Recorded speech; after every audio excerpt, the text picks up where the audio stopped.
The mission for Canada is to defend Latvia from any aggression by Russia, but the soldiers will mostly be working around their base.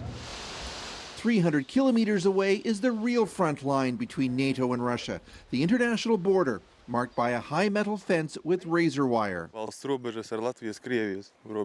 We walk the line with Latvian Border Patrol guard Zintar Kunskis.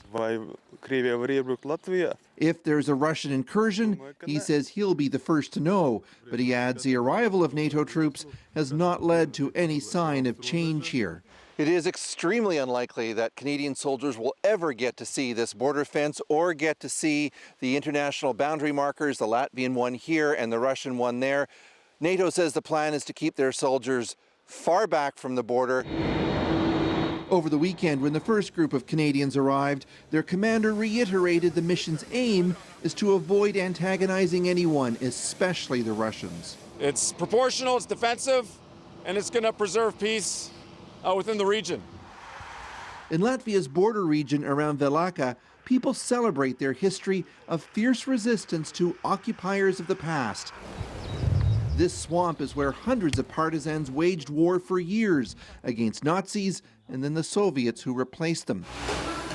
There's now a factory nearby that makes combat gear for Latvia's military.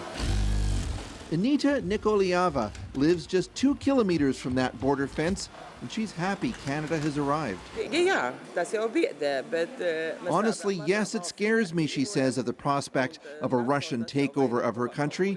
We're next to the border and we joke we can go to sleep in Latvia and wake up in Russia.